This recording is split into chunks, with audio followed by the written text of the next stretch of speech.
وارزقنا تلاوته آناء اللیل وآناء النہار واجعلہ لنا حجتا یا رب العالمین آمین۔ اب ہم اللہ کے نام سے قرآن حکیم میں مکی اور مدنی صورتوں کا جو دوسرا گروپ ہے اس کی مدنی صورتوں کے جوڑے کا مطالعہ شروع کر رہے ہیں۔ مکیات اس دوسرے گروپ میں دو ہیں، سورۃ الانعام، سورۃ الاعراف، جن کا مطالعہ ہم کر چکے، اور میں نے ابتدائی میں عرض کیا تھا کہ یہ گروپ اس اعتبار سے متوازن ہے کہ اس میں دو ہی صورتیں مکی ہیں، دو ہی مدنی ہیں۔ انفال اور توبہ یہ دو مدنیات ہیں۔ ان کا جو ربط اور تعلق ہے اس گروپ کی مکی صورتوں کے ساتھ، پہلے تو اس کو سمجھ لیجئے۔ ہم دیکھ چکے ہیں سورہ انعام اور اعراف میں کہ ان میں اتمام حجت ہوا ہے بنو اسماعیل پر یا مشرکین عرب پر۔ اس اتمام حجت کے بعد اللہ کا جو ہمیشہ سے ضابطہ اور قاعدہ رہا ہے، قانون رہا ہے کہ کسی رسول کے بھیجے جانے کے بعد اور اس کی جانب سے اتمام حجت کے کیے جانے کے بعد بھی اگر کوئی قوم کفر پر اڑی رہے بحیثیت مجموعی تو اس پر عذاب الہی آتا ہے، عذاب استیصال۔ اگرچہ یہ عذاب مختلف شکلوں میں آیا، کہیں کسی قوم کو ان کے اپنے ہی علاقوں میں سیلاب بھیج کر اور غرق کر دیا گیا جیسے حضرت نوح علیہ السلام، کہیں کوئی بہت تیز آندھی بھیجی اور اس کے نتیجے میں جیسے کہ قوم عاد کے اوپر عذاب آیا، کہیں زلزلہ آیا، کہیں آسمان سے پتھراؤ ہوا جیسے کہ عمورہ اور صدوم کی بستیوں پر ہوا، کہیں جیسا کہ آپ کو معلوم ہے کہ آل فرعون کو ان کے محلوں سے اور گھروں سے نکال کر لا کر سمندر میں غرق کر دیا۔ تو قریش پر جو عذاب آیا ہے اللہ تعالیٰ کا وہ اپنی نوعیت میں منفرد ہے، چونکہ حضور خود قرشی تھے، بنی اسماعیل میں سے تھے، اور آپ نے اتمام حجت کر دیا ان پر 13 برس تک 12 برس تک دعوت دے کر، تو اب گویا کہ وہ عذاب الہی کے مستحق ہو گئے تھے۔ لیکن یہ عذاب الہی جو ہے قریش پر جو آیا ہے وہ بالاقساط آیا ہے۔ اس کی قسط اول ہے کہ جو غزوہ بدر میں ان تک پہنچی، انہیں مکے سے نکالا گیا جیسے کہ آل فرعون کو ان کے محلات سے نکالا گیا اور لا کر سمندر میں غرق کیا گیا۔ وہ مکہ دارالحرم تھا، وہ تو جگہ تھی حرم، لہذا وہاں سے انہیں نکالا گیا، اور میدان بدر میں پہلی قسط عذاب الہی کی انہیں وصول کرنی پڑی۔ ان کے 70 سردار کھیت رہے اور معجزانہ طریقے پر کھیت رہے، اس میں کوئی شک نہیں کہ جیسے عذاب الہی پہلے قوموں پر آتے تھے اسی طرح کا معاملہ یہ ہوا ہے کہ تقریباً نہتے 313 میں سے صرف 8 افراد کے پاس تلواریں تھیں، اور ادھر سے 1000 پوری طرح کیل کانٹے سے لیس ہو کر آئے تھے۔ تو اللہ کی خصوصی مدد تھی کہ جس سے یہ عذاب آیا ہے اصل میں قریش کے اوپر، اور تقریباً تمام بڑے بڑے نامور سردار جو ہیں وہی میدان میں کھیت رہے، 70 ان کے قیدی ہو گئے۔ ابھی زخمی کتنے ہوئے ہوں گے انہیں بھی آپ ذہن میں رکھیے۔ تو یہ عذاب کی پہلی قسط تھی جو غزوہ بدر میں آئی ہے، اور پھر عذاب کا آخری مرحلہ آیا ہے سن 9 ہجری میں، جب مشرکین عرب کو آخری الٹیمیٹم دے دیا گیا کہ اب بس چند مہینے کی تمہیں مہلت دی جا رہی ہے، اس کے اندر اندر یا ایمان لے آؤ اور یا تمہیں تہہ تیغ کر دیا جائے گا۔ فَإِذَا انسَلَخَ الْأَشْهُرُ الْحُرُمُ فَاقْتُلُوا الْمُشْرِكِينَ حَيْثُ وَجَدتُّمُوهُمْ۔ اب یہ انتہائی یوں سمجھیے کہ توہین اور تذلیل کے ساتھ چیلنج تھا۔ یہ دوسری بات ہے کہ وہ سب لوگ ایمان لے آئے اور یہ قتل عام کی نوبت نہیں آئی، لیکن یہ کہ یہ آخری قسط تھی۔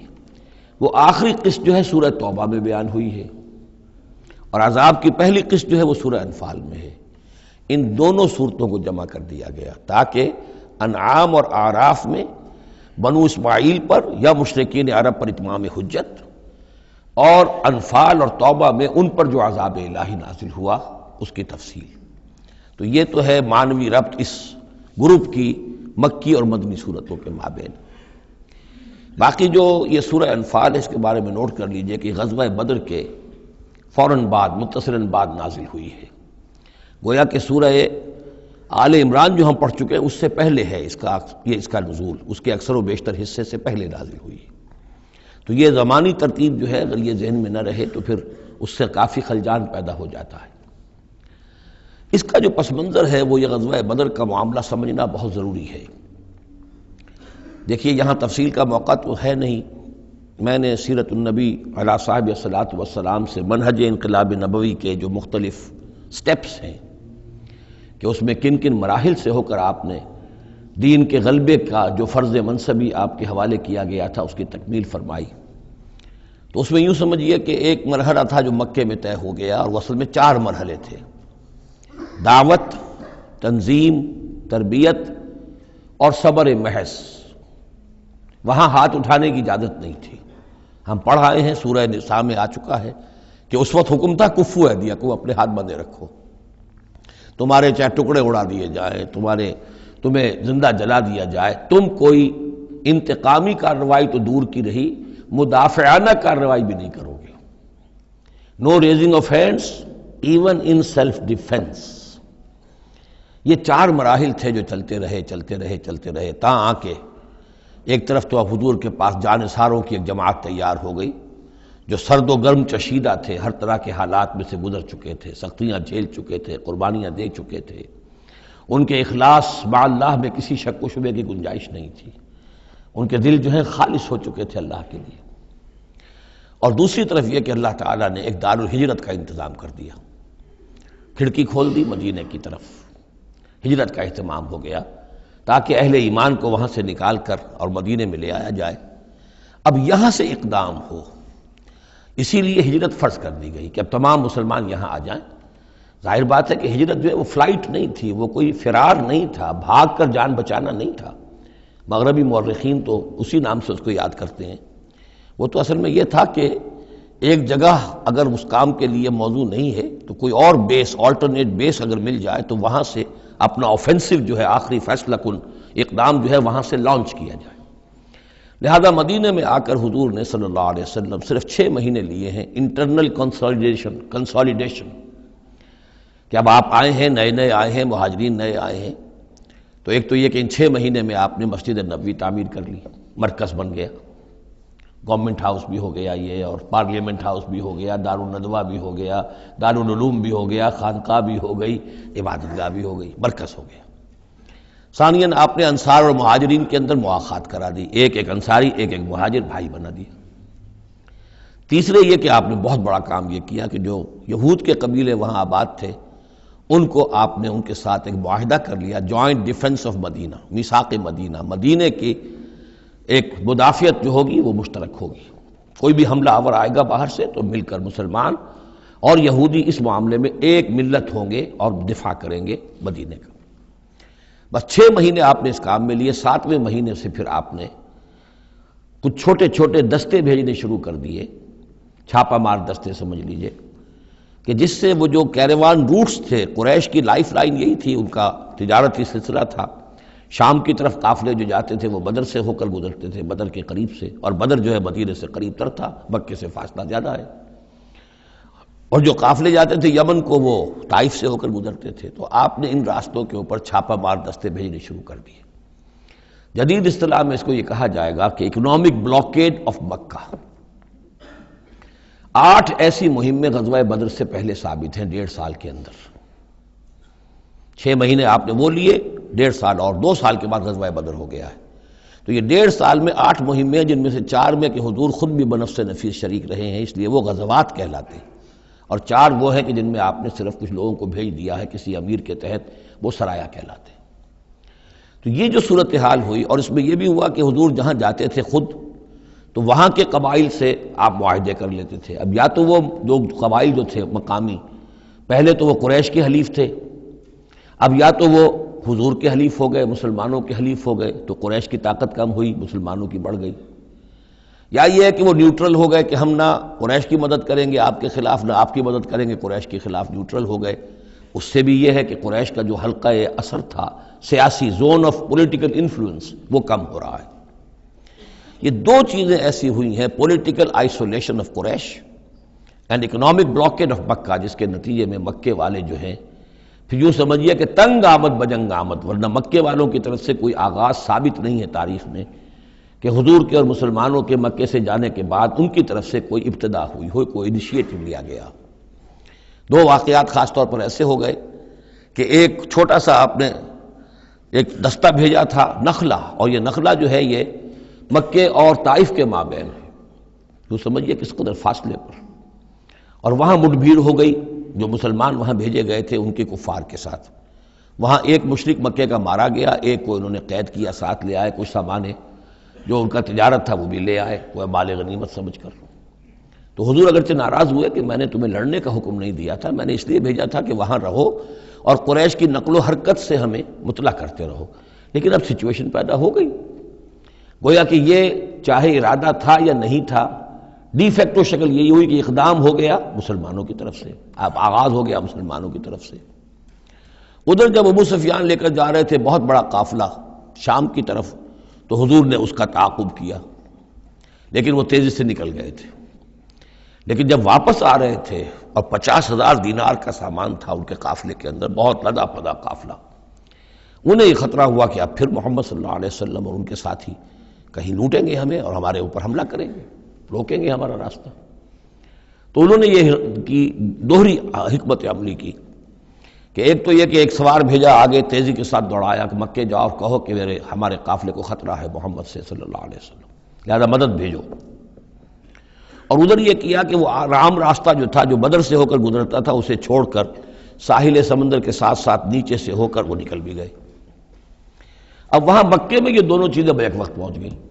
ایک طرف وہ نخلا سے لوگ روتے پیٹتے چیختے چلاتے ہمارا آدمی مار دیا محمد کے آدمیوں نے، وہ آ گئے، ادھر سے وہ آ گیا جو ابو سفیان کا بھیجا ہوا تھا ایلچی کہ دوڑو دوڑو دوڑو تمہارا قافلہ محمد لوٹنے والے ہیں اور یہ ہے اور وہ ہے۔ بس وہ وار کرائی وہاں ہوئی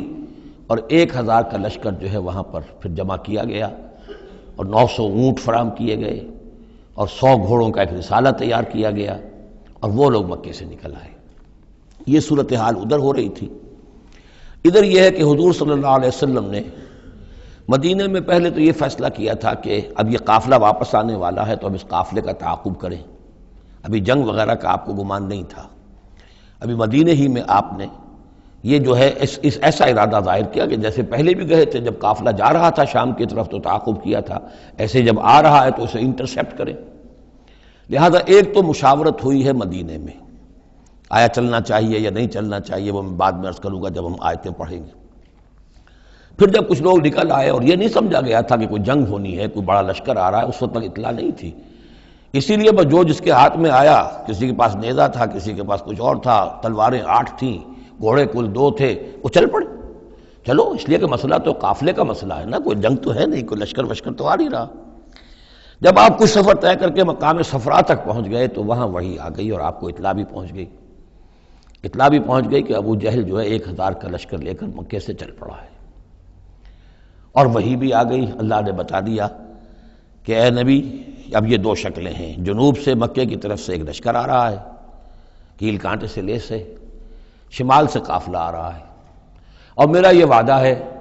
کہ ان دونوں میں سے ایک ضرور تم کو دے دوں گا، تم کو فتح حاصل ہو جائے گی، یہ میرے اہل ایمان کو بتا دیجئے اور ذرا مشورہ کیجئے۔ تو دوسری مشاورت جو ہے وہ مدینے سے نکل کر ہوئی ہے مقام صفرا میں۔ یہ اصل میں جو چیزیں اگر سامنے نہ ہوں تو پھر یہ بہت خلجان ہوتا ہے، اور اکثر لوگوں کو، مترجمین کو اور مفسرین کو بہت خلجان رہا ہے ان آیات کے سمجھنے میں۔ اور اس کے علاوہ جو ایک خلجان رہا ہے وہ یہ رہا ہے کہ ایک دور ہم پر ایسا گزرا ہے انگریز کے حکومت کے زمانے میں، اور خاص طور پر جب نئی نئی مغربی سائنس اور مغربی تہذیب کا ہم پر حملہ ہوا ہے، تو چونکہ مغرب کے لوگوں نے یہ کہا کہ یہ اسلام تو تلوار سے پھیلا ہے، بوئے خون آتی ہے اس قوم کے افسانوں سے، تو ہمارے ہاں کچھ مخلص لوگ تھے، نیک لوگ تھے جو چاہتے تھے کہ اسلام کو اور حضور صلی اللہ علیہ وسلم کی سیرت کو بچائیں، اس کی دفاع کریں۔ انہوں نے کہا نہیں اسلام تلوار سے نہیں پھیلا، حضور نے تو جو جنگیں کی تھیں وہ صرف مدافعانہ تھیں، ان کے اوپر جنگ ٹھوس دی گئی تھی اور آپ نے کوئی اقدام نہیں کیا۔ اور ان میں سب سے بڑا کام کیا ہے ہندوستان میں مولانا علامہ شبلی نعمانی رحمۃ اللہ علیہ نے، میں ان کا نام ادب سے لوں گا اس لیے کہ سر سید احمد کے زیر اثر تھے، اور وہ جو جدید جو ابھی آیا تھا، جو مغربی افکار و خیالات اور تہذیب اور تمدن اور ویلیوز اور نظریات کا جو ریلا آیا تھا، اس کا مقابلہ کرنا آسان کام نہیں تھا۔ تو یہ اپولوجیٹک انداز اختیار کیا ہے شبلی نعمانی نے، اور اس میں یہ ہے کہ وہ جو ابتدائی جو 8 جو غزوات اور سرایا ہیں جو بدر سے پہلے ہوئے، انہیں بالکل تقریباً نظر انداز کر دیا ہے، تاکہ یہ ثابت نہ ہو کہ انیشیٹو حضور کی طرف سے ہوا ہے۔ تو یہ چیز جو ہے میں سمجھتا ہوں کہ ایک خاص دور کا تقاضا تھی، وہ دور اب گزر چکا۔